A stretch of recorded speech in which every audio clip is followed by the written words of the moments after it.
Warning, this podcast will contain spoilers for the film Mandy.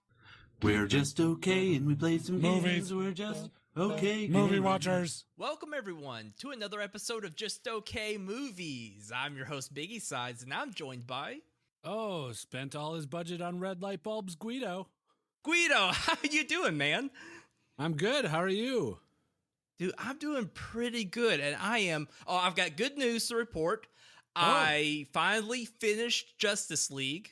Ugh. And the other half is just as bad as the beginning half. Yeah. And that movie is... I almost thought about wanting to do a review of it, but I'm happy we didn't because there's not much to say other than it's crap and it looks cheap. Yeah. And it no does. one looks Cyborg like... looked horrible. Oh, yeah. No, I totally agree. Ben Affleck didn't look like he even wanted to be there, which it kind of looks like he may have not have wanted to be there. And behind the scenes, looks like he doesn't even want to be a part of it anymore. I mean, the only okay parts was Superman, just because he kind of hammed it up a little bit. It was okay. Yeah. Yeah. And that's what it needed more of. What a shame. And now DC's doing all weird, bunch of weird shit with just retconning everything, it seems. Henry Cavill's out. He's not going to be Superman anymore. They got that whole new Joker movie, which Joaquin Phoenix. Go with it. Is it Joaquin? It doesn't look like Joaquin how Phoenix? it's spelled. Yeah. Yeah. I think it's Joaquin. Yeah. Joaquin Phoenix is going to be Joker. Which whatever. Okay. In his own movie. And it seems like they're going dark back to Nolan verse kind of shit with that. But then again, Wonder Woman's still coming out and it's going to take place in the 80s or 90s or whatever. And it's all fucking ass backwards, man. They need to fix that shit. Just stop everything and come up with a plan, DC. Right. It's all such a mess.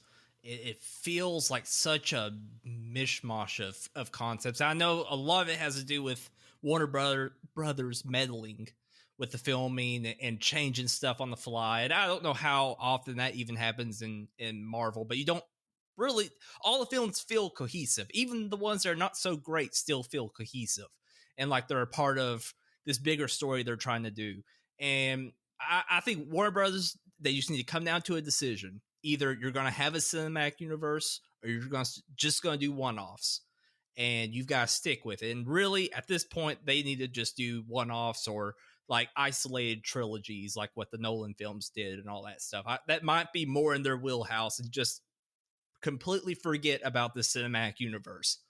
And, get people who are really good and stylish like Nolan or hell, grab Tarantino. I mean, grab anybody and just say, we want to make a really good superhero film. It's going to be its own thing. You can make a series, but make it cohesive. It doesn't matter on who makes it. You need that person at the top, like Kevin Feige over at Marvel, that has the big picture. That's like, okay, we're going to have different people write scripts and do, make the movies, direct them. But you come to me, you clear it with me because I have the big picture. Here's the outline. Now you fit it into my outline. You know what I mean? Sure. And they don't have that. Sense. It just seems like they're like, okay, now you get Wonder Woman, you get Aquaman. Hey, go take this Joker IP and make something out of it. People like Joker. And it's just all over the place. It doesn't seem like there's a plan. Right. I agree. And, maybe it's, I don't know, maybe Nolan's to blame in part of it. Because, I mean, if you look at a DC film, I would say, I guess I would say Dark Knight is the pinnacle of any DC film that's probably been ever made. I think there's a strong argument for that. It's just a solid film. Not even that it's a Batman film or anything. It's just a solid film on its own, which is the same thing I would say about Infinity War. Outside of superhero films and everything, it's just a good movie. And Nolan's just a decent filmmaker. He's not the best, but he's good. He can make a good movie. And I feel like they went into making these films first thinking, okay, we're gonna make a cinematic universe, but then they didn't focus on actually making a good film. It's just it's gonna be in this universe, and people are already gonna be invested. And I just don't think it's panned out. It's Yeah. they didn't, as what you said, there wasn't a clear goal. There wasn't a clear, okay, we're gonna make a good, I mean, I guess Wonder Woman was decent. It's probably the only good one out of all of these, but Suicide Squad was crap. Wonder Batman Woman v is Superman was okay. crap. Like, people gave it way too much credit. Oh, sure. I think people are just shocked that it was actually watchable compared to everything else. But that doesn't mean it was great. It was a woman superhero, I think, got allowed people to give it a pretty much a big pass. Right. I agree. And I mean, that's the same thing we've kind of said about Black Panthers. I just don't think it was that great of a film, but people really look to that character as enjoying that character and his plot and everything. And that's good. Go for it. But yeah, I agree. Wonder Woman I think it was more like, oh, they actually made something that was watchable. Oh, that means it's great. And that's no, it's still not a great film at all. It was actually competently made. And that's like the bare minimum of being an actually okay film. Yeah. But yeah, they should go back and go with their original plan and get our boy Nicolas Cage in there as the Superman. Why not? Nicolas Cage, I have a love of him. Like, I love him as an actor, not because he's necessarily good, but he is truly unique as an actor. Like, I can't think of anyone think like Chris Pine. I mean, he's just kind of typical white guy. You could kind of fit any film he's in, you could put someone else in there and probably wouldn't have that much of an effect. But Nicolas Cage, like, if he's even him kind of bullshitting his way through the film, he's still kind of iconic in just being completely awful. But he could also be very, very good, like Raising Arizona or any other film. He can be excellent. He can be really bad, but either way, it's very enjoyable. Whichever side of the coin you get. He pulls off crazy really well, and he manages to fit that in even when the character doesn't call for it. Yeah, exactly. Like, he always feels a little off. Just enough where you notice it. I don't know. Maybe it's his look. He's got a very unique face. So maybe that's why, or his mannerisms, just the way he talks. But he always feels a little off in every role, and that just makes it wonderful. And I guess that segues in pretty well with what we're going to be talking about today. Unless you got to watch anything interesting or... no, man, I'm here to talk about one movie and one movie only. Yes, sir. We are talking about Mandy, and I think both Gweedo and I have been very excited for this movie, mainly because it looks so different and looked a lot of fun. I'd say all the trailers, the pictures of the sets and everything that's come out about this film. I mean, it hasn't really been blown. I don't think a ton of people know about the movie, but it's gotten some press, mainly because it felt like a movie that Nicolas Cage didn't want to shoot himself in the face, and actually wanted to do it. Actually get involved. And I guess this is also a movie you kind of get two sides of Nicolas Cage in the same film. But let's go ahead and talk about the synopsis. I guess, what's the story about? And we could probably sum it up very quickly. Nicolas Cage's wife gets stolen by some cultists and killed, and Nicolas Cage goes out to get revenge. That's the entire story. There's nothing really else going on. Would you agree? Yeah, that's pretty much it. You can go a little bit deeper in that a bunch of drug-fueled hipster cultists kidnap Nicolas Cage's wife. Actually, not even them. A bunch of drug-fueled hipster cultists hire some demonic drug-fueled cultists to kidnap Nicolas Cage's wife. And then Nicolas Cage then becomes drug-fueled and goes and gets revenge. Yes, that's definitely going a little further in on the story. That's very true. Lots of drugs. You got to hammer home the drug fueled. That is true. That everybody is a big part. Fueled by drugs, except No, even the fucking lady that gets kidnapped is fueled by drugs. Yeah. There's not a single person in this movie except for Mac from Predator who isn't full of drugs. Do you remember And Mac? what are those drugs? It was acid. It was like a concentrated dose of acid. And a little bit Right? of coke. Yeah. There's one and scene some where he coke. just like Scarfaces his face into some coke, and Yeah, it's which kind is a of great scene. It is. But That's where Knife Dick shows up. they really took their time setting the stage at the beginning of the movie, of like saying, of trying to show how much Nicolas Cage cares about his wife, right?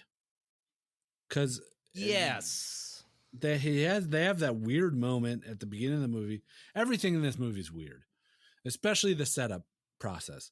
But there's a weird long moment where Nicolas Cage gets home from work and then goes to his wife, kisses her on the back of her head because he's standing over her while she's sitting down, and then she's drawing, and he's like, "Oh wow, those drawings are really beautiful."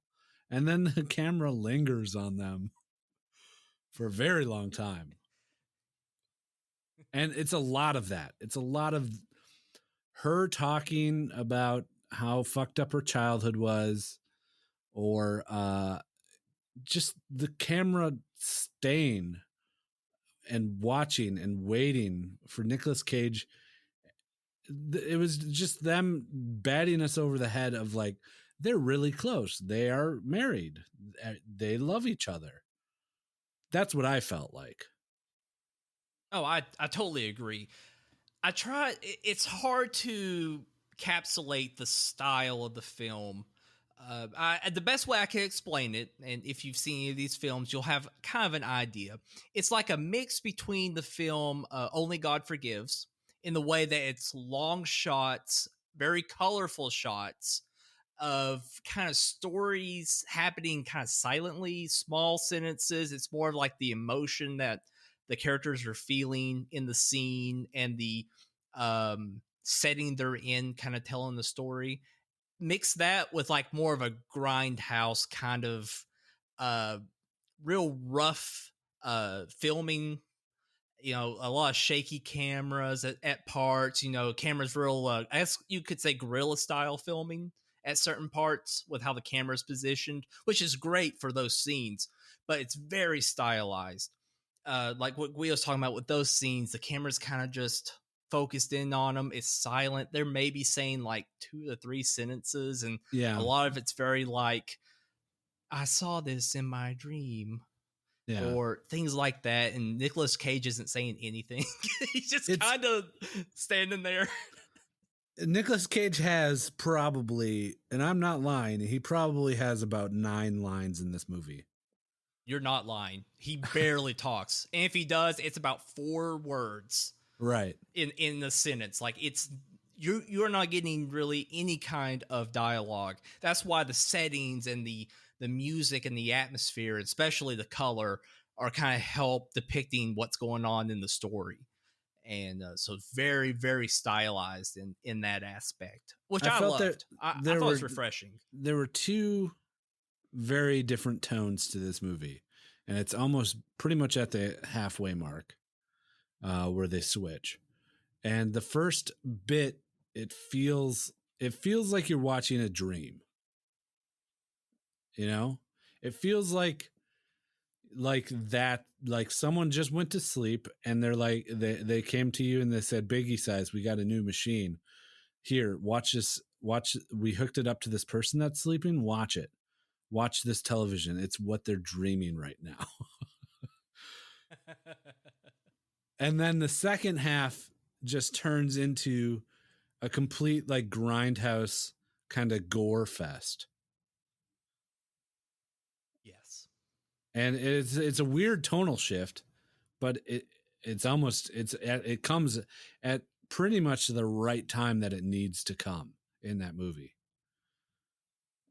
which is good. But it's a lot of, so after they set the stage of them really caring about each other, it introduces the cult, which they just drive by this lady, Mandy, who isn't anything special, except one pupil is really giant. Did you notice that? Yes, that is true. I was trying to figure out like her face. Like it's, I mean, she's not She's not ugly. unattractive. Yeah. No, but she looks like she's been beat to death like 15 years ago, and it's kind of recovered. Like, and maybe her eye got like pulled out or something. She is very unique in how she looks, and it works beautifully. Yeah. Um, but they just drive past her, this cult of weirdos. Drive past her and look at her, and then it goes to another scene where what you assume is the cult leader. He's laying on a bed, and a lady, an older lady, is asking him what she can do for him. Like, very just setting the tone that he's the one in charge. This lady worships him. She wants to do whatever she can to make him happy. And he's going through this diatribe. Like, everything that the cult leader says is just incoherent babbling, to the point where I tune out. Like, if I can't understand what you're what you're talking about, I'm not going to fucking listen. You know, Right. That scene went on a little longer than it should have. That's probably one of the weaker parts. Yeah. Yeah. But he decides that what he needs is that girl that they drove past for no reason. There's no rhyme or reason. He's just like, I feel naked. I need to get that girl. Right? Or am I missing That's something? right. That's it. No. He talks with, I guess, his kind of girl that likes him the most. Like, it's a creepy cult. Just imagine any creepy cult, and you'll have an idea what's going on here. Not much different than any other film that has us, people like this in it. He's got like 2 or 3 ladies that he just kind of bones because he can, and like 3 little henchmen guys who kind of do his bidding. One's the smart one, the other ones are idiots. That whole setup, we're all used to that. So the girl, or at least the main old lady, doesn't like this idea because she loves him the most, but he just wants to get down with another chick because he thinks it's his right to do so, ordained by God to take this woman and fuck her. So that's kind of how the whole scene goes. So no, there's really no other reason other than he believes he's ordained to do so. So he takes to his prophet, I guess, Brother Swan, and gives him the Ocarina of Time. I thought the same thing. Like, oh my God. And he's like, hey, go get her. And he goes in a van with a few other henchmen. Oh, he's like, well, maybe we can pay him with the porker, he says, because there's a fat guy who doesn't look like me at all, that's with the group. And he suggests giving them that fat guy, whoever them is, as payment. So it goes to a van, and he blows into the ocarina, plays a little tune, and then they sit and wait. And sure enough, at this time you see them roll up on ATVs and motorcycles, dressed in gimp suits. One of them looks like he has spikes coming out of him. One of them has like a beak for a head, just dressed in all gimp leather, these guys. And one of them has like a no face kind of shield thing on, where like he has no facial features, but it looks like it's melded to his skin. It's metal as fuck. All of them look super cool. But they show up after the ocarina gets played. And Brother Swan apparently gives them the job of going to grab Nicolas Cage's wife, who they saw walking down the road earlier in the morning or whatever. And they demand payment, so he gives them a jar. And you don't know it at the time. It's just a jar full of shit. It looks like, right? Well, to me, I thought it was blood. I don't know why, but I just thought Yeah, it was I know. I thought it was blood too because they were like, they're going to demand a blood payment. right. That's what he said. But they were talking about the fat guy. So, but they give him a jar of something, and you don't know what it is. But you find out later in the movie what it is. But they take it, and they're just like, okay, we'll go do it. They don't say it with such a pleasant voice. But yeah, they end up going to take Mandy. And this is probably one of the better scenes. It's real fascinating. I will back up just a hair. The movie sets these characters up really interestingly without saying much. Because she kind of has some dreams and like some, I don't know if you want to call them visions. I'm not sure how you would interpret it, but she really loves reading science fiction. And she likes drawing science fiction stuff, like the crazy stuff. And she kind of has these visions like they're coming to get her or all these things are happening. When you see these characters pull up, you kind of think they're aliens. I mean, they do not look human at all. The way they act, the way they sound. I mean, even give them that jar of whatever it is, like they just do not seem human. So it kind of sets this neat atmosphere when they come and get her, because it kind of feels like an alien invasion. You know, they're coming to grab this woman and take her away. So the whole scene plays out like some paranoia alien abduction scene. It's so well done. I felt that the kidnapping scene almost went on just a hair too long. Sure, I could agree with that. And it was a lot of strobe lights. It was a lot of Nicolas Cage and Mandy on the ground, face down, looking at each other while strobing light is showing these demon-like figures grasping at them, and then the fat guy getting pulled away. That part was hilarious. Yeah. Still shot. He's like leaning up against the window for some reason, like just a small little window, and you just see him like shoot his hands back and like go like the no face like, into the darkness. That was kind of comical. Didn't fit with the scene at all, but I agree. They kind of, it's real creepy. I will have to say it did go on a hair too long. I agree with that, but it was very, to me, it was very unsettling. Everything up to this point goes on too long, I felt. I don't know if I would agree, because I felt like it did a good job setting the tone, because the only way this film was going to set the tone was not necessarily with the story, because not a lot of dialogue's going on, but with how eerie the setting felt, because they're out in the middle of the woods. I guess I probably should have explained that first. They're out in the middle of nowhere in this like little cabin thing, and so is the cult. They're just far away from everything, so that makes it already a little bit creepy. And Nicolas Cage and Mandy live at Crystal Lake, which is a callback to Friday the 13th, isn't it? Yeah, Friday the 13th. I was wondering that. Yeah, that was a good touch. So the setting's already creepy, and there's a lot of night shots where it's just, I mean, it looks like you're out in the woods. It's pitch black, so it's already a little creepy. One of my favorite shots in the movie is right before the kidnapping. It shows like a night shot of the forest. You see the forest, and then a bright red light comes on, and you see the silhouettes in the forest of the demon dudes that are about to take Mandy. Do you remember this shot? Yes, I do. That was a nice shot. But there's tons of that. There's so much of that cool.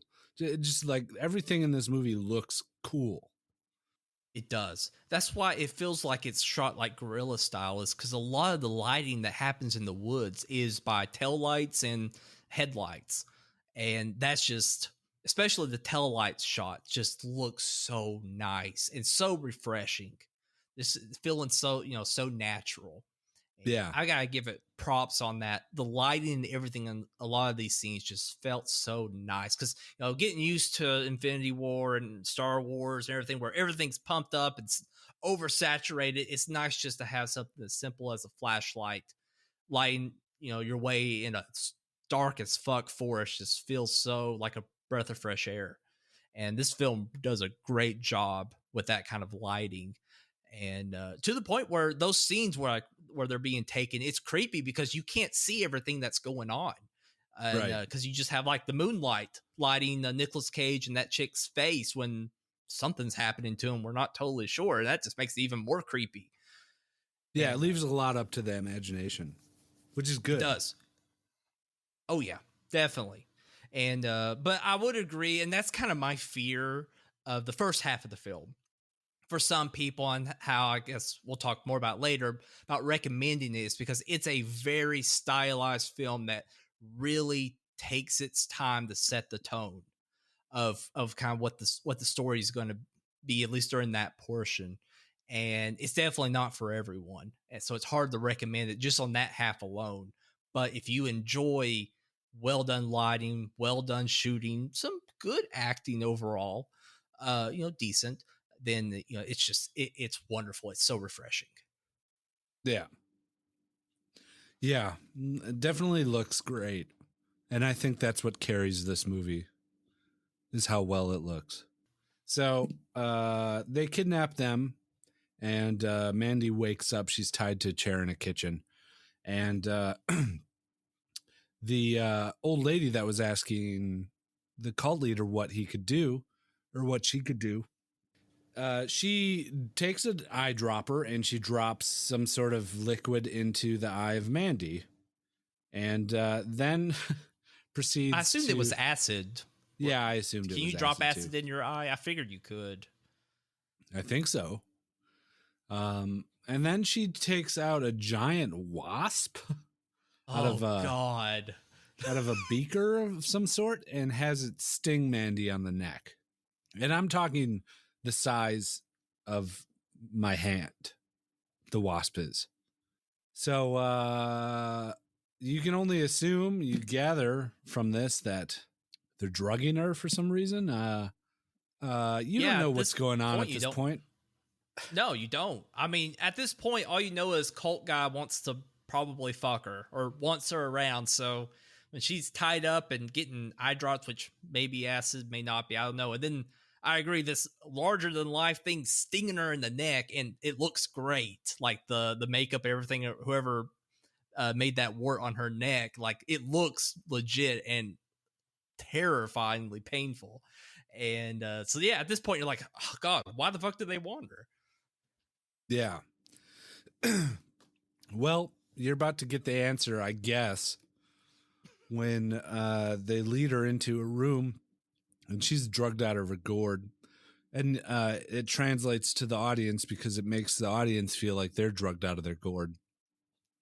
As they kneel her down, and all the cult members are in a dark, black-lit room while the cult leader is standing before her and is just giving her this nonsensical diatribe about how he's God and how everybody should worship him. And it's just like a lot of yammering nonsense. It goes on a while. I say that scene's probably a solid 12 to maybe 15 minutes if you include the stinging and everything. It's a long time. You get a lot of insight on who this guy is, and he's about what you would expect. He views himself as almost on the level or just right below God, and God told him that even though he apparently sucked in his music career, I'm guessing he was a Christian singer or something like that, that even though you're not going to succeed here, I'm giving you the ultimate gift, and that is basically you can do no wrong.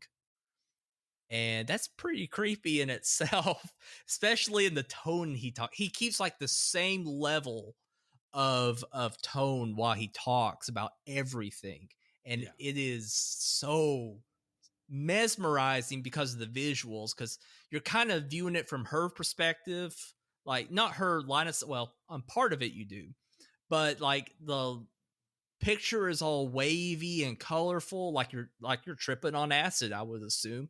Yeah. And especially when he turns the music on, it just gets even more like trippy. There's one scene in particular that I loved. He gets right up to her face and is talking about something about the God stuff, how he's like can't do no wrong thing. And for certain parts of that scene where you're looking at his face, they transpose her face over his, so you can kind of see her reaction to what he's saying. And it is such an awesome visual, like straight from the 70s and 80s. It is so wonderfully done and so subtle that you would almost, if I was in theater, I guess I would still notice it, but I don't know. I feel like if You you don't- just weren't paying attention, you wouldn't notice it 100%. You don't Until, notice like- the transition. Right. It's so That's subtle. the thing. Yeah. It's really good. Oh, it's really so good. good. Just watching that movie alone for that part is so great. I would recommend it just for that. But he puts on some folk music, and It's so bad. it's so bad. It's so cheesy. Yeah, like we're talking, I don't know, just hippie folk music. And he's wearing a robe, and he opens up his robe, and he's naked. His wanger's sticking out there, and this folk music is going on, and he starts jerking off after this diatribe that he gave. And Mandy, who's just fucking drugged out of her gourd, starts cracking up, just laughing her ass off at him because it's ridiculous. It's ridiculous what he's saying and what he's doing. He's jerking off while folk music, and he just talked about how he's got it. It's dumb. And the whole time, every shot you've seen her in before this, Mandy, she's wearing like a metal shirt, like Iron Maiden or Slayer, what have you, Metallica. So just going by her thoughts it's even more absurd because it's fucking folk music. It's not even fucking metal, dude. Right. That's a good point you bring up because she is wearing, I think it's Iron Maiden. Sure, I didn't think about that. That is also an interesting contrast. Yeah, very neat. This film has lots of layers. Yeah. So he jerks off. He's yelling. He's laughing at her, or she's laughing at her. He gets upset, obviously. And then it cuts to Nicolas Cage, who's bound with razor wire on his hands and in his mouth. And it looks tight. It's on there tight. Like he had to suffer a little bit to play this little part, I feel. Yes. Yeah, it did not look comfortable. No, because it's into his mouth. Like if he were to put he'd be chomping on razor wire. Yeah.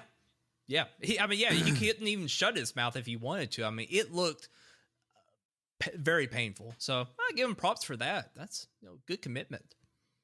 Yeah, and he's there. They stab him with a dagger, which I thought would play a bigger part when they brought it out. They're like, this is from the depths of Beelzebub, or I don't know. They're just talking nonsense, but making it sound like the dagger was important, and they stab him with it right in the ribs. And then they bring out a bag, like a large sack, and there's a body in it.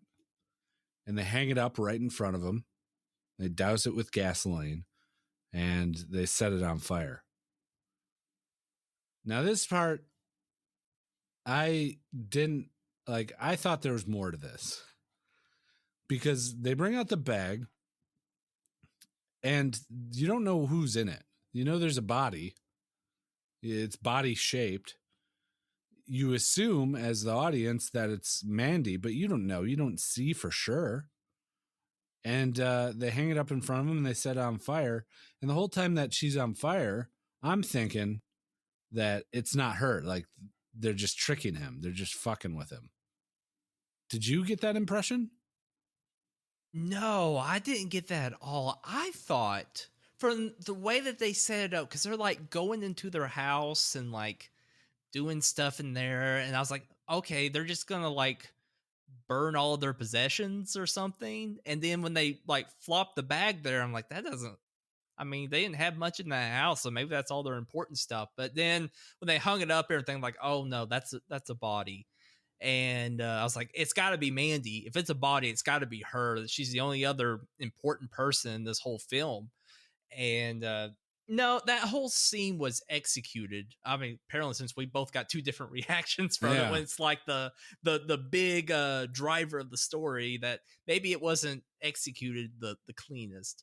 I mean, he makes it pretty clear he's pissed off at her and he's going to go do something. And that's the only reason why I thought, okay, if it's not their stuff for whatever reason, then it's got to be her. But it's not done to as well as they probably could have done it to make it real clear, because you are kind of sitting there wondering what's going on exactly. But then they start saying, oh, she's a whore and she's not worth shit, and I'm like, okay, well, they're burning her, of course, and that's going to be what will drive him over the edge and progress the plot. But no, they could have done a better job with that scene. But I will say my favorite part, one of my favorite parts of that scene was, I might be jumping ahead just a hair, when Nicolas Cage actually gets free. He goes over to the bag and there's like a dust, or I guess ashes, and it's like shaped like her skull, and then the wind kind of hits it and blows it away. I thought that was a nice little touch. It was a good little scene. Like, she's right there, and I mean, she's just being carried away, and it just kind of tugs at you a little bit. That's kind of painful, but really well shot, and the lighting and everything there was beautiful. Yeah. That's when it started to dawn on me that it was Mandy in there when in the ashes, because it showed her face. Right. And that's true. And yeah, I don't know. He did a good job reacting to his wife dying during this whole thing. But the ultimate, what we came here, what we paid the ticket price for, is about to happen. And that's Nick Cage. He gets out, he goes home, and he's in some tighty whities and a shirt with a tiger on it, like a baseball shirt with a tiger on it. And he grabs a bottle of vodka. His hands are all torn up because he was bound by razor wire. His face is all bloody. His side's bloody. And he grabs a bottle of vodka, or what you assume is a clear liquor. He goes into the bathroom and just has a good 5-minute Nicolas Cage meltdown.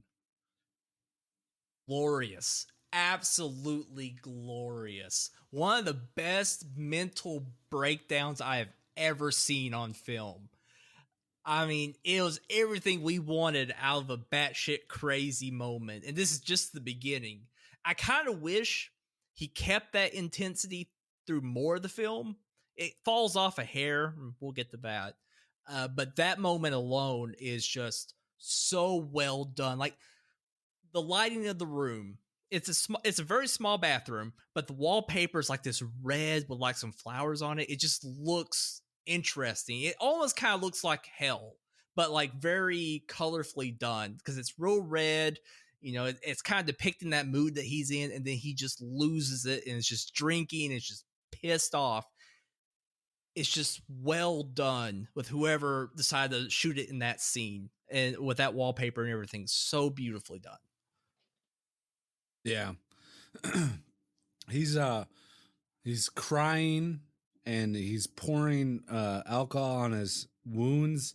He's drinking the alcohol straight from the bottle, big chugs, grabbing his neck because it hurts while he's drinking it, and then pouring it more on his wounds, and then like getting angry, just shouting, just guttural noises. And then he like sits down and he starts sobbing, like very pathetic sobbing. And then he pours more alcohol on his wounds and he gets angry again. It's so fun. It's fun to see him do that. It is. That whoever's directing this movie was just like, okay, Nick Cage, go do Nick Cage stuff now. Yes. I don't think they had to give him much direction for this scene. No, no, he is. It feels so real. Like if you were going through that same situation, like I'm sure I kind of put myself in his shoes. I probably would be pissed. I mean, just that feeling of you couldn't do anything. You couldn't do anything to save the one person of the whole world you loved. You just had to see her die, like in a those painful fashion with a bunch of idiots, mocking you and beating you, and it'd be the most vulnerable time of your entire life, and you couldn't do a damn thing about it, and you're just mad at them, mad at yourself, sad. You just feel all of that emotion in that scene for being such a simple scene as a guy with a bottle of vodka sitting on the toilet drinking it is the most powerful scene I have seen in a real long time in a film. So well done. I can't say enough good things about just that part alone. Yeah, it was good. And he kind of cleans himself up and then goes to a trailer in the woods where Mac from Predator is. If you remember the movie Predator, there's a character named Mac. No, I've never seen it. I need to watch it. You really? You've never seen Predator? I've never seen Predator. Oh, fuck. Biggie? I know. I feel bad because I've never seen any of the Alien movies. Like Any of them? I don't know. None of them. I have not seen a single Biggie. one. All right. Well, I guess we know one of the movies that we got to watch in October. It's one of those things. It's like I don't have anything against watching them. I've just never been like, yeah, let's watch it. So he goes to Mac, and Mac's in the trailer, and I don't really understand why he went there. Oh, he went there to get his crossbow. Yes, which has it's called a name. the Reaper. I think. Yeah. I think it's a Reaper, and it's interesting because I believe, unless I'm going crazy, when she first gets into that room with the cult leader where she laughs at his dick, he asks her something like, what's your vision? What did you see? Like, I guess when they first put the drops in or something like that. And she mentioned something about the Reaper is coming. And I'm like, ooh, it was real subtle. And I'm like, ooh, that's neat. And then when he said, I need the Reaper from the guy in the trailer, like, ooh, that's fascinating. What's that? And it's a crossbow. It's a pretty awesome crossbow. Yeah, it's pretty cool. But then Mac gives him, like, he's like, what happened? And Nick Cage said they burned her alive. And Mac just has all the information. He knows everything going on. Yeah, he's like, oh, well, it must have been this group of bikers. People see them I've seen them once from a distance. They're like demons. They kill for fun. It must have been them. But they also have this hippie guy, this cult leader. And he supplies them with acid. And it's a super strong acid, special kind of acid. And you could probably find him. And that's pretty much the scene. He just acts. There's this one character that acts as like, almost like the person that wrote the script was like, oh shit, I don't think people are going to know what the fuck's going on right now. And he's like, what do I do? I'll just put an old black guy in there and he'll give all the sage advice. And that's what they did. Though, he was great. Like his tone and everything was so creepy. I kind of love that scene. I loved a lot of scenes in this film. I'll probably keep saying every scene's my favorite, but I did really like his character a lot. And just the way he said everything, it was super unsettling and creepy. And it was just a wonderful scene. But that's basically what he was. Get everyone who may have missed something caught up. And then Nick Cage says, okay, well, got all the information I need, and he goes back to his foundry. Yes. He goes What back the to his fuck? crucible and his fucking forge, and he starts melting down some metal. Now, this is one part I kind of chuckled to myself more later when you kind of see the finished product. But the guy just cuts trees. The very beginning, we just see him cutting down trees, and so he's a lumberjack. That's his job. This is the first time we see any kind of foundry where he's making a really badass looking scythe, axe thing, whatever you want to call it. Yeah. And it looks beautiful, like it's gorgeous. And somehow I guess he already has like the template made for it, and he's got this everything prepared to make this beautiful weapon. And the film kind of hiccups a little bit right there, and like, oh, how he can do your this mind now? Even I know very little about blacksmithing, but in my mind I'm like, oh, this would take a master blacksmith like a week to make. Yeah, it made it was hilarious. That was the first little bit of camp that kind of shows up from a pretty artistically made film. I mean, other than the cult people, that was a little campy. But this was like going like a spike in the camp meter. Like, okay, this guy just made this badass blade in like about 5 minutes. It's shot like a montage too. It is. Of him making this blade. And he grabs the Reaper, and he grabs the blade that he just made, all just fucking chrome, twisty blacksmith fucking axe, just all metal. What you would see on a fucking heavy metal cover for a album cover. And that's sick. Yeah, he hops in his Jeep Grand Cherokee and takes off down the road, and just a look of fucking determination in his eyes. He's driving down the road. They light the outside of his window, so you see it's dark, but you see everything pass by in the foreground. It's a pretty cool shot. Oh, it's beautiful. And then they fucking, one of my favorite parts, they hit you with the goddamn movie title. The title screen. Yes. Yes. Straight out of Grindhouse. Like the style of it and everything. Because we actually get some other titles before this point. I cannot remember what they say. Yeah, I don't know if it's almost like certain like beats they would throw up the title, which just makes me think of a Grindhouse film. And then finally at that point they hit you with the Mandy, and it's pretty it's charming, very charming. It is, and you're like, oh, the movie's starting. Yes. It's kind of how you feel too. Yeah, it is. And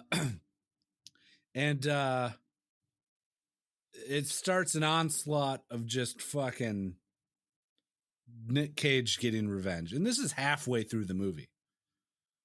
If not more. It's like the third act. Yes. And the start of the third act. And it's just Nick Cage. He has one thing on his mind, and that's to kill everyone that had a part of kidnapping and killing Mandy. And he starts with the demons. He starts with the 3 demons that kidnapped her. And he finds them driving down the road, and he has his Reaper, and he can't take a shot on the 3, and then the third one shows up, or no, 4 of them, right? Right. Well, let me think. Yeah, there are 4. Yes. And he can't take a shot, but he takes a shot on the 4th one, knocks him off his bike, gets in his Jeep, and then fucking the guy, he didn't kill him with the shot, but he's in the road and he's getting up, and Nick Cage hits him with his Jeep and flips the Jeep. Yes. It's like hitting a brick wall. Like it flips and it injures him. It's pretty badass. Yeah, and they end up taking him. The other demons come back for him and bind him. They have him captured. They bring him to wherever their lair is. And he wakes up with a nail in one hand, nailed to the ground, and the other hand is on a pipe, like handcuffed to a pipe. And ends up confronting one of the guys, right? And what happened? He's pretty injured at this point, so he's kind of limited on how fast he can get out of this. He notices that the old trope of the pipe being kind of loose, so he can kind of jiggle it free, but he keeps getting the attention of the biker guy. So he's having to kind of keep the biker guy's attention so he doesn't notice what he's doing with his hand trying to get free from the pipe. So then eventually, go ahead. The biker guy is punching him, while he's bound. And he ends up taking a knife and slashing him in the chest, cutting open his shirt, which is going to play a part later on. Yes. And he says, that was my favorite shirt. And Nicolas Cage is upset that his shirt is cut. But he gets the pipe free and clocks the dude and throws him into a pit that he's sitting next to. Yeah, I wasn't sure if this was like a automotive building where they have like the pit where you go and work, but that pit was way too deep. Like, it was a pretty far. I would say like 15 feet or whatever. Like it just fell on his head. It was like a good 4 Mississippi before he heard the thud, of the body hitting the pavement below. Right.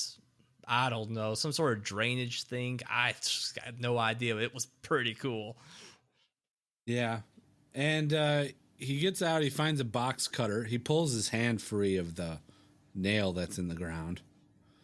And finds a box cutter and approaches a guy or what you think is a guy. I don't know. There's porn on. First he finds some bodies. One of the bodies seems okay. It's not like mutilated, except there's a lot of blood around his butt. Oh, yeah. What the fuck? And then he goes into the living room, which you assume is living. It's all dank and dark, and sees porn on the television. And there's a guy there I couldn't really tell what he was doing. Was he masturbating? I don't think so. I mean, he's got that massive amount of coke, so I think he snorted that in one shot. I think he was just sitting there because that's when we finally see that he's got a knife where his dick is. Yeah. And that's probably one of the coolest things I've ever seen clothing-wise. Like it's just like this. Yeah, it was pretty cool. And it wasn't even just like a straight knife. It was like slightly cocked down, like where the handle is. Yeah, it was cocked. So all right. It was cocked, ready to go, man. It was the coolest thing. Like knife dick. Beautiful. Yeah. And Nick Cage is trying to sneak up on him, but the guy who's snorting coke and watching porn with the gimp suit on and the knife dick sees a reflection, ends up flipping him into a coffee table. And then like goes to stab him with his knife dick, but ends up missing and gets it stuck in the floor. Yes. I forgot about that. And then Nick Cage takes the box cutter and slashes his throat. And the guy just ends up spewing fucking blood all over Nick Cage's face while he laughs at him. Fucking metal as shit. Dude, he's loving it. It's so great. Yeah. He ends up getting up, and there's a third one. And apparently it was the one in the pit. So maybe there were only 3 of them total. Yeah, I think you're right. There may have just been 3. And the one in the pit, he gets up and does he do the coke before the guy shows up? No, he does the coke after he kills Knife Dick. Okay, so he gets up, he finds a mirror, like a shard of mirror, a pile of coke, and jams it right into his nose and just snorts it. Honks it down. And then the other guy who fell down the pit apparently shows up. And it's the best line in the movie. He says it twice. While he's stabbing him, right? What does he stab him with? Did he have his axe by that point? I can't remember if he'd already found it again. But I don't think he used it. No, he found it after. Anyways, he ends up killing the guy, and he says in the typical Nick Cage fashion, "That was my favorite shirt." He says it twice. "That was my favorite shirt." And while he's killing the gimp dude. It's great. He loves that shirt. It's a great shirt. I don't blame him. You understand later why it's his favorite. And in I don't even remember. He has a flashback. And yes. He's wearing that shirt when he met her. That's right. When he met Mandy. But then he gets his axe back. He finds it hidden. He finds the Reaper, the crossbow. And he's looking around the kitchen for other stuff. He finds the jar that the people paid the demons with. And kind of opens it, sniffs it, doesn't know what it is, sticks his finger in, and then puts it in his mouth. And then has some sort of weird, like, reaction. It hits him. It's so great. It's flashes of just destruction, I'd say. Yeah. And then it's like his face melts off like Raiders of the Lost Ark style, and like all this crazy shit happens. And it's all quick, still just flashes of like atom bombs or whatever. And it goes back to him, and his pupils dilate to the size of his whole iris. And he just gets a taste of what these demon guys were on, which is the special acid that they referred to earlier. Which the demon guys, they like chug it. And he just had like a little taste of it. So it just kind of lets you know that these guys are like genuinely fucked up. I mean, they do seem like aliens. And from what he saw from one little taste, you can kind of see why. They're just fucked out of their minds. Right. So there must have been 4, because he leaves the house and he's looking through the Reaper, and he sees another one standing by a burning car. And he lines up the shot with the Reaper and takes it, hits him right in the neck. Guy's spewing blood, but he doesn't go down. Nick Cage approaches. Yeah. Nick Cage approaches him, and they end up having a fight. Does he fight? He fights with the axe, right? He does. I can't remember what the other guy used. He picks up something. I don't know if it's like a piece of metal or a chain or something like that. Well, Nick Cage downs him, and now he has his sights set on the cult members. But first, he's going to take a stop at the guy that's making all this acid. And there's a whole scene of Nick Cage walking in to the guy that's making the acid. And the guy has a tiger in a cage and a gun. I didn't understand this scene. Did you? No. This scene made no real sense. The only way I could... He gives some kind of bullshit directions about where to go find the cultist people, kind of. But really, even that's up for interpretation. It's just Nicolas Cage standing at it looks kind of like a hangar almost. He's at one end, the LSD making guys at the other. There's a tiger in a cage off to the right. And he kind of talks to him like from this large distance. It's just saying a bunch of whacked out I don't even know what to call it. Then he lets the tiger out, and the tiger, he's like, "Go be free, tiger. You know your way." And the tiger leaves, and then the scene ends. I couldn't follow it. The best I could figure out was he kind of gave some little hint about where the cultists were, and Yeah. that's about it. But it looked great. And if you see the shot, it's North, probably the he most says popular north. shot. That's right. He says north. That's correct. But like looking at Nicolas Cage just standing there is kind of nice because it's like he's already done a whole lot of crap. He still has more to do. He's just covered in blood. He looks like he doesn't know what the fuck's going on. And I guess we kind of don't either. So it's kind of neat. And it's a great scene, but nothing really happens. Yeah. And then he finds the cult members. I'm trying to speed it up, and because we've been going for an hour. He finds the cult members, and he systematically takes them out one by one. There's a cool scene of a guy standing by a car, and you see the axe fly into frame and take him in the head. It's so cheesy. It's great. It is. And then there's another scene where Nick Cage sees one of the members of the cult. I don't know if he was just standing there working on something, but he sees him, and then he notices there's a chainsaw by his feet, and he picks it up thinking that he's going to turn the chainsaw on and sneak up and chainsaw this guy to death. So he yanks the cord and he can't get it to start. And of course the guy notices that there's a person trying to start a chainsaw. And the other guy ends up having a chainsaw of his own. And it's about three times the size of the one that Nick Cage has. It was so funny.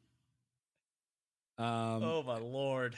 Anyways, they end up having a chainsaw fight, which I was a little disappointed. You didn't end up getting the payoff of Nick Cage taking a chainsaw and just cutting the guy in half, because they're fighting, and one of them drops a chainsaw, and the cultist, he ends up knocking him onto the chainsaw. And there's this scene from Eagle, like it's an eagle eye scene, a shot right above him. And you just see the guy writhing as he's laying on the blade, and blood is spraying out from the edges. Yeah. That was what I was a little disappointed in. Like, I agree with you. I really wanted him to just like jam it into him and just like cut him in half. Like, that's what you were really, really wanting. Because at this point, you're still pissed at what they did to her. I can't remember. I think he was kind of the weird looking one that was just laughing the whole time. So you're already kind of pissed at him. Right. And I think if it was set up better, like a little more elaborately, it would have been a cool death. But you know, you got Nick Cage like looking batshit crazy. You want him to jam that thing straight to like his crotch or his stomach and just, you know, go up or down, whichever way, or both. But you don't really get it. But you know, it's okay. It's kind of cool seeing him like laying on it and dying, but it could have been set up a little bit better. Yeah, the fight choreography was nothing to write home about either. No. They were just taking swings at each other. Before this, actually, the first cult member that he runs into is Brother Swan, who he finds him on the road and just basically puts him up against a tree, sits him down on his butt, and then takes the butt end of his axe, which is also a blade, puts it in his mouth while he's talking, because his brother Swan likes to talk, and then presses it. Yes. And shows in graphic detail the guy getting the axe handle through the mouth into the tree behind him. Pretty cool scene, I guess, in terms of deaths. It was. I really don't think any of it was CGI. I think they may have used a model or whatever. It could have been CGI. I'm not sure, but it looked real. However they did it. It was nice. Yeah. I think it was all practical effects. It didn't seem like they had a budget for much CGI. Right. Yeah, I'm pretty sure it was a practical effect. So then he gets to church, Finds that old batshit lady inside of it as he's making his way down hallways. You can tell he's exhausted. And it's also just Nick Cage. At this point, you're just watching zombie Nick Cage. He has no emotion, nothing on his face. He's just walking slowly, taking out these guys, these cult members, and encounters this old broad who promises him sex like he's never had before. Yeah.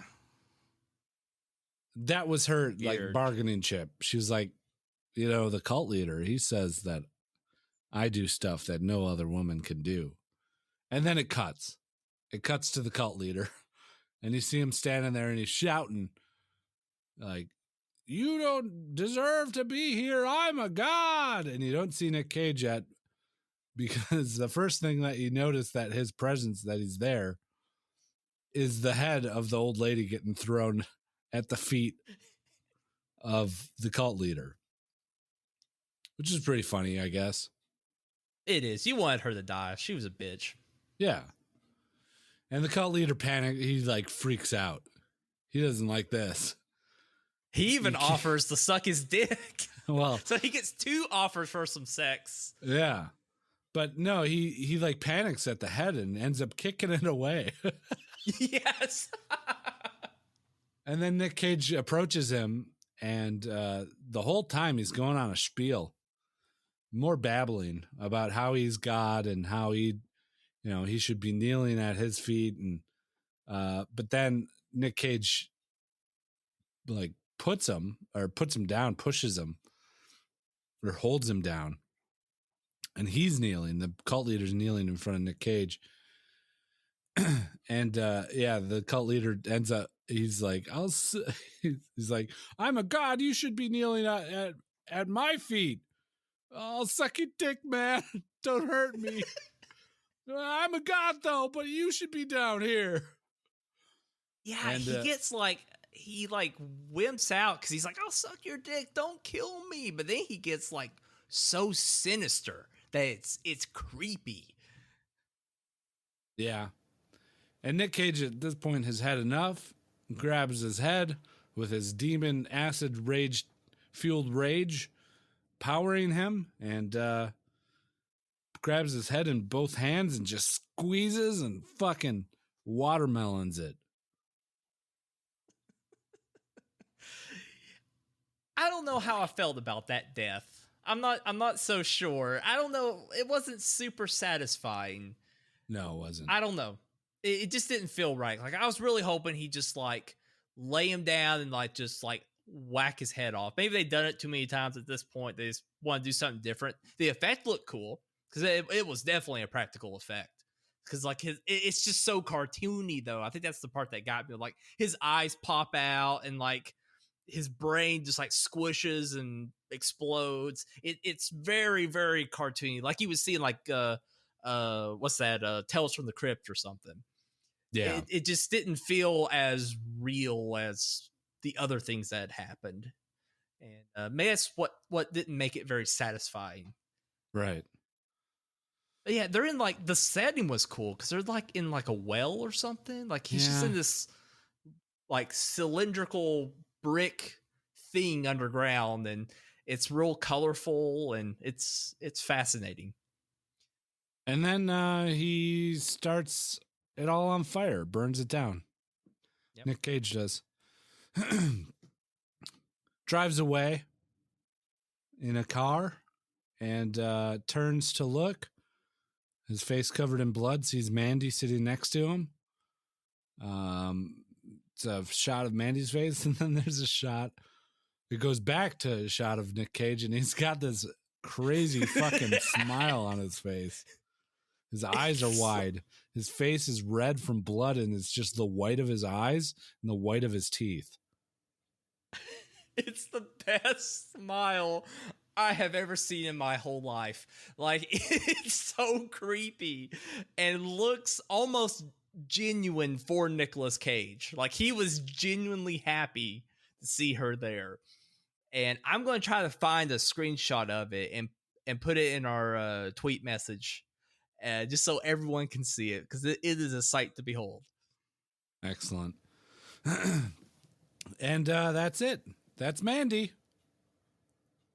There's a few scenes in it that are like cartoon animated that I don't know what they're trying to convey, but I can't even remember any of the specifics about the animated parts. But they're very short. They're about a minute long, and there's 3 of them maybe. Yeah, I believe there were 3. Yeah, there's one. The only one I could remember was she it's in like this like high science fiction style, and where she's on like some weird planet and she's completely naked. And for one scene in particular, she comes across this dead animal and like pulls a piece of it out. And every time her eyes go green or her hair kind of goes crazy, and then he wakes up.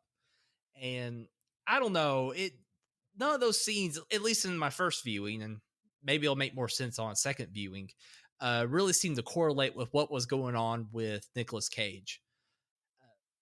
But maybe there's something going on there. Maybe it's a part of a book that, because during the beginning part, she's reading this book that she really, really loves. Maybe it has something to do with that book that maybe only people who have read it understands the reference, possibly. But as for a viewer, it doesn't make much sense. But they're kind of cool. They changed the scenery up a little bit. Yeah. But I would say it's hard for me to recommend this movie. As much as I personally, I guess we'll talk about that, I really love this movie. I thoroughly enjoyed it. I got everything I wanted out of it. Definitely lived up to my expectations. I don't know if it exceeded it. Maybe just a hair. More so in the filming, like the style. I love the lighting. I love the scenes, or the backgrounds wherever they were filming. Just looked fantastic in the houses and the cultist places. It all looked really good. It probably could have sped up a little bit at the beginning. It probably drug on a little bit too long. Much like this episode. I know. We're at an hour 15. This is a long one. But ultimately, I think it's a really, really good film. I would recommend anyone watching it. If you like a slow burn film that really takes its time to get you into that atmosphere, not a lot said to really flesh out the story, but it's more the setting, the style is what really tells the story up until you get to more of the action scenes. But even then, I wouldn't say the action scenes alone are enough to watch the movie. They're okay, and he has some good freak out points, but it's really the scenery and the mood that make this film really, really good. Yeah. I don't know, man. I was wondering it through this whole thing. Man. I'm like, I don't know if it would be your cup of tea or not. Because there's elements of it that I like. And I wouldn't call this movie a slow burn. It's more like a fucking light switch. You know? It's a fucking matchstick. Because the burn comes very fast. And right at the end of the movie. But my whole thing is it was shot wonderfully. All the lighting, it's stylized. It looks cool. There's so many, like you take just a screen cap of pretty much any point in the movie, and it's gonna look cool. So credit due where credit is deserved for that. It's just, it looks great. Everything about it, each shot has so much heart in it, and style, and it looks cool. That aside, if you strip all that away, it's a pretty shitty movie. Yes, I agree. The filming, the setting, the camera work, the lighting, all that stuff is what makes that movie even watchable, or like how I feel, a really good movie. But yes, if you take any of those pieces away, even just one piece, it would drastically bring down the quality of the film, especially the lighting. Like that just plays a huge role in telling the mood and the feelings of the characters and kind of getting you into that world. So I would totally agree with that. Um, Everything together, it's good, but you can't take one piece out and say, "Ooh, it'll just turn to crap." but the fight choreography was poor.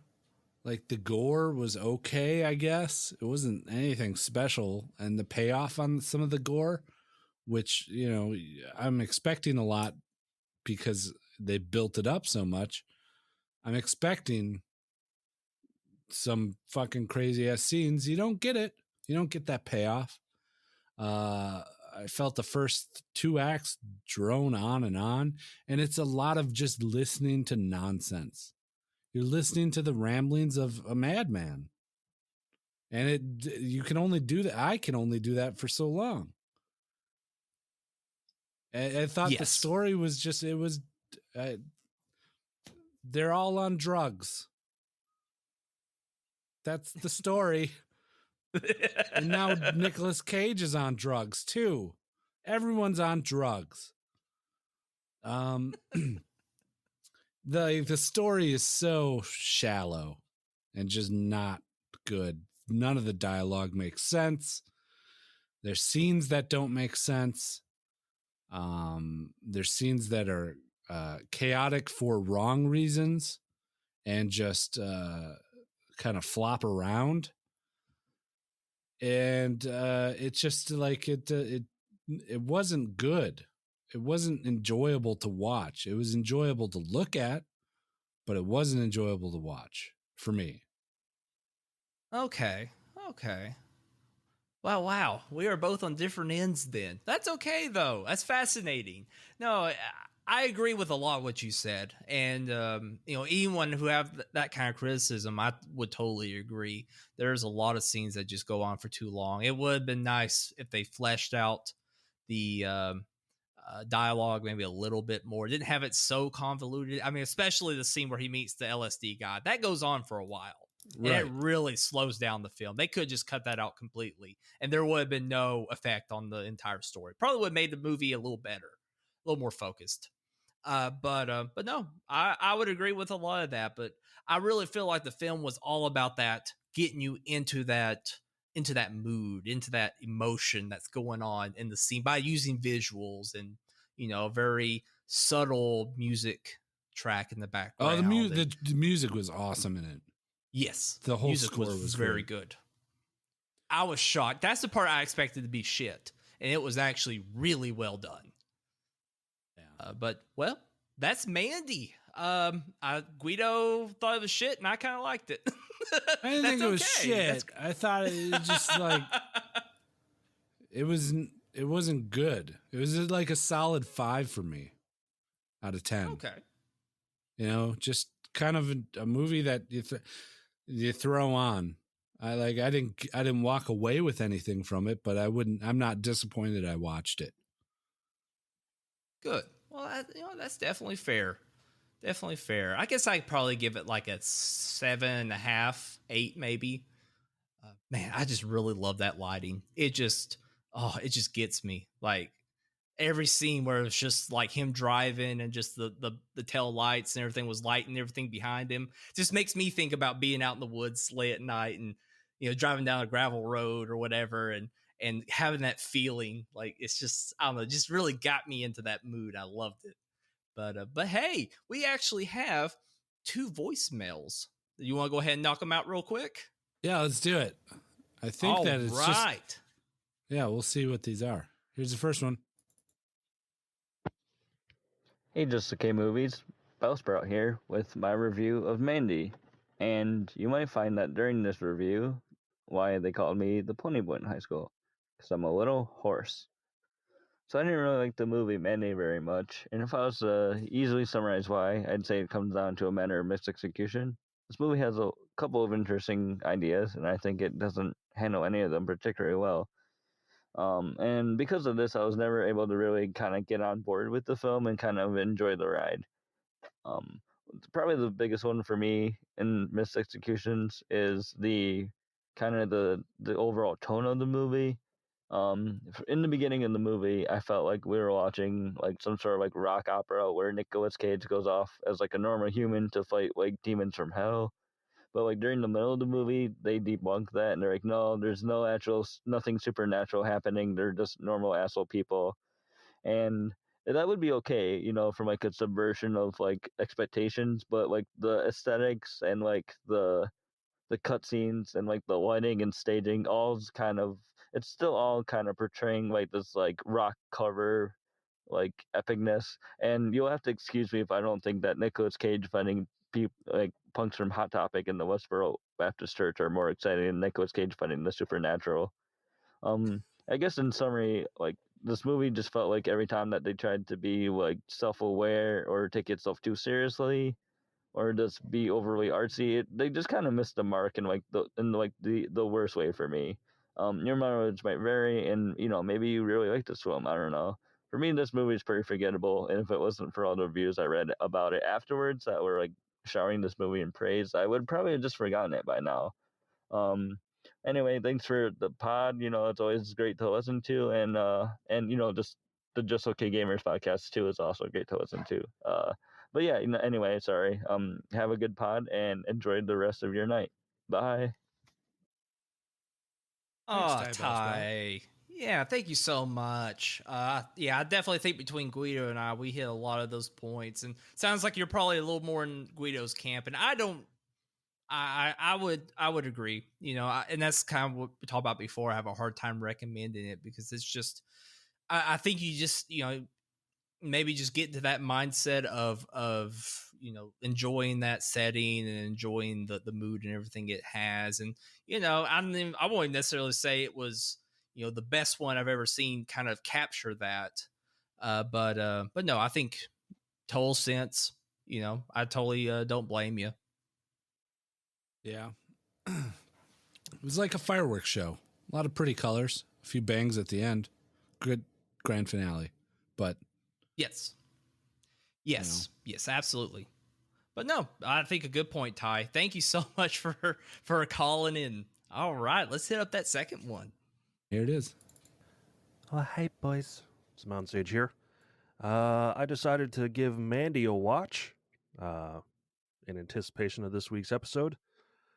What an interesting movie.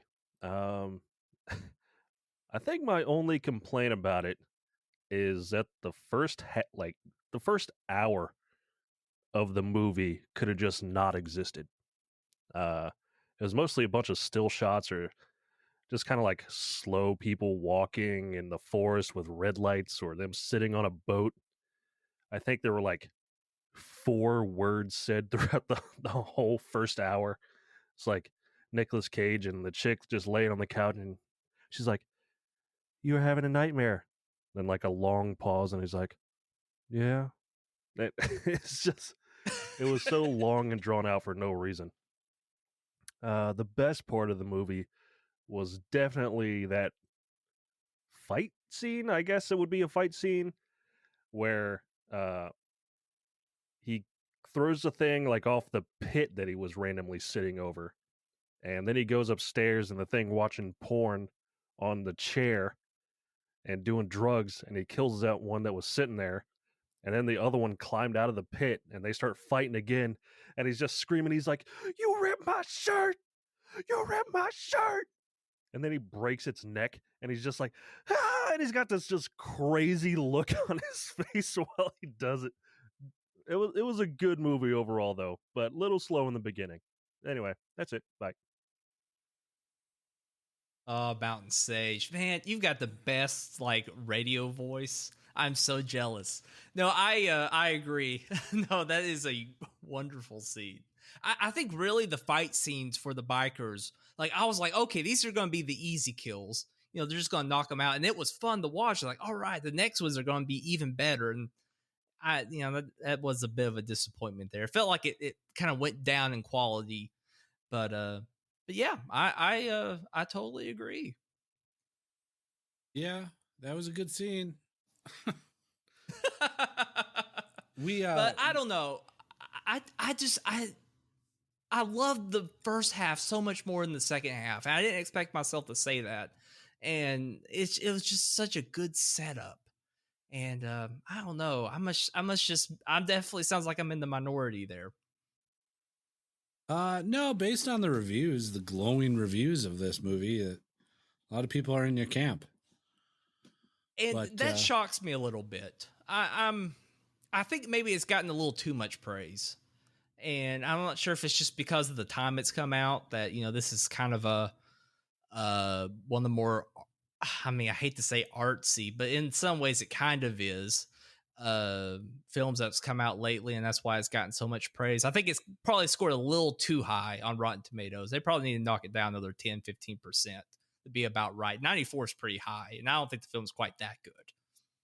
Right. Yeah. I purchased it on Amazon. You can get it on Amazon. And I was about to start it up, but I thought, why not share it with everyone?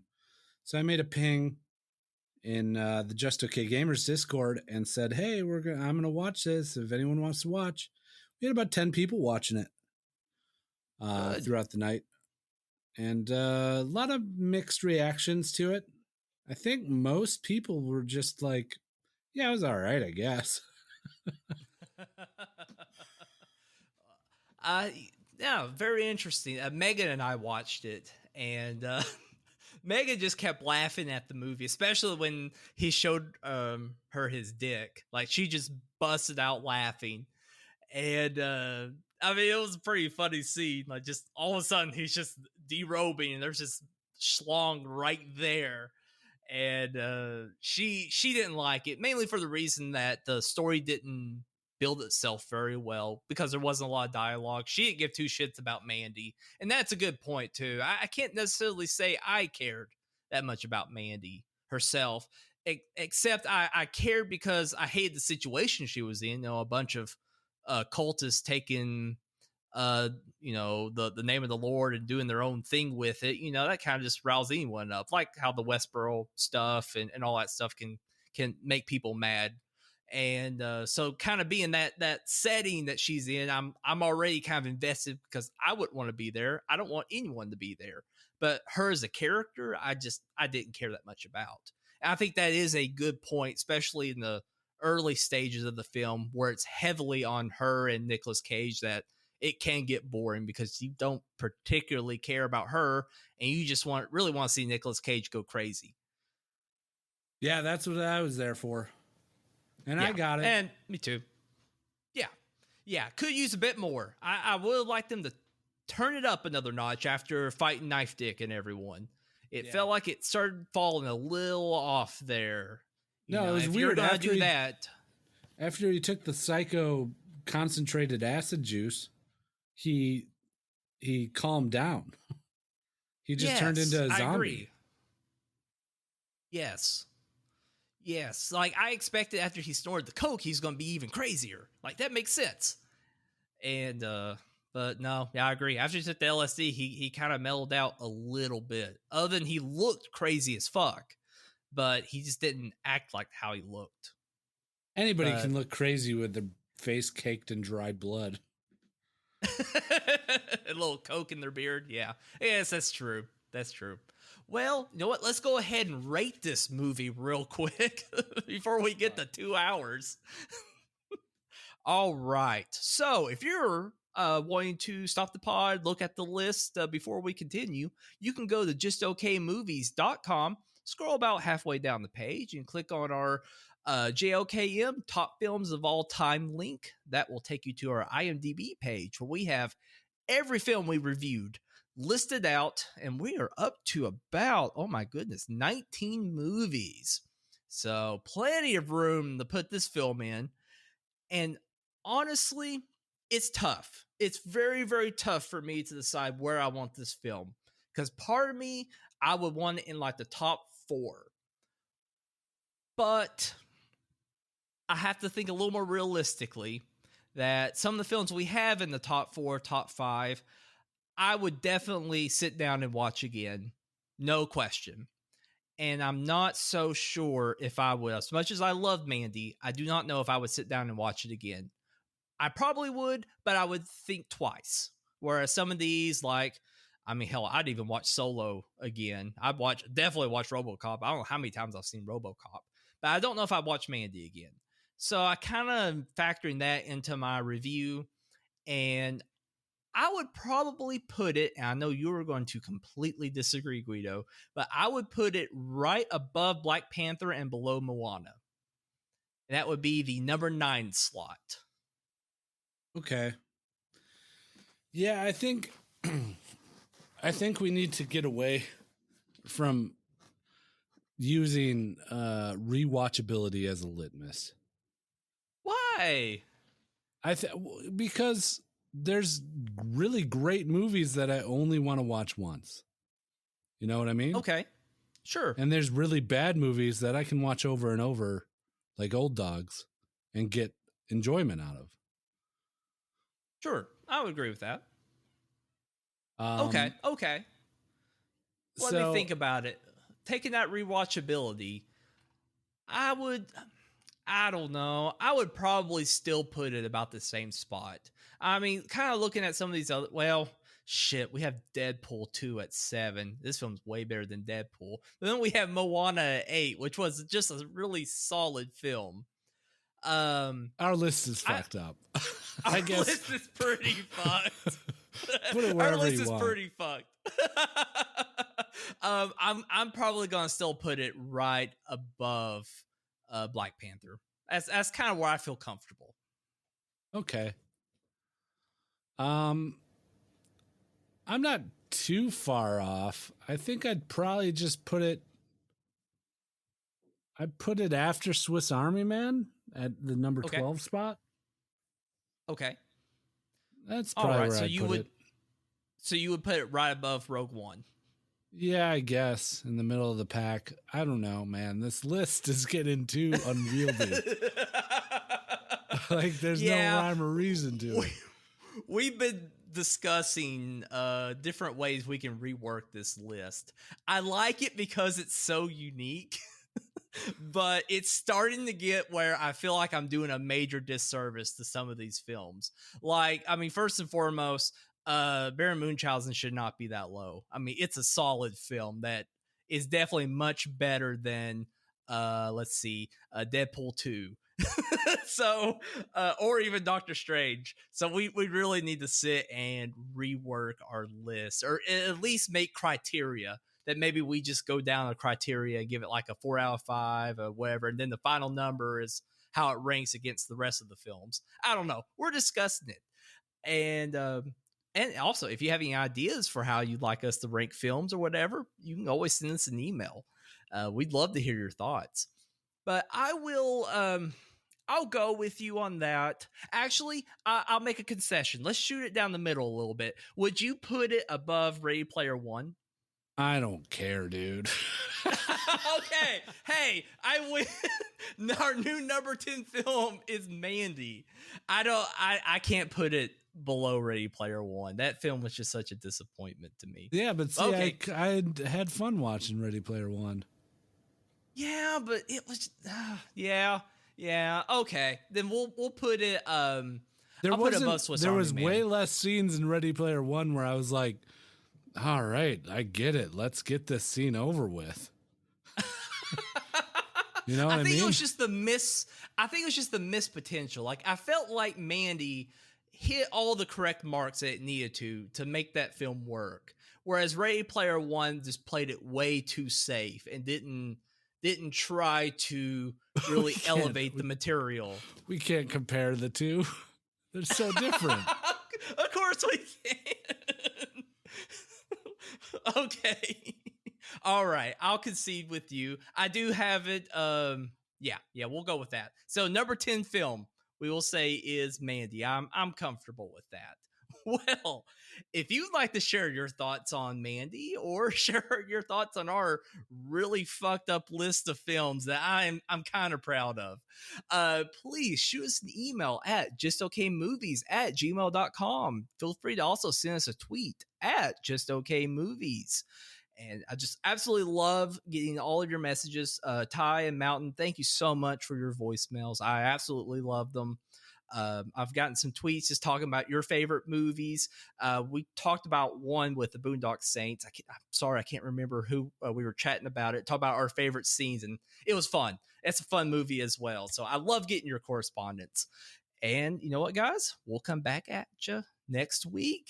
Thank you so much for listening. Love you all. See ya. Bye.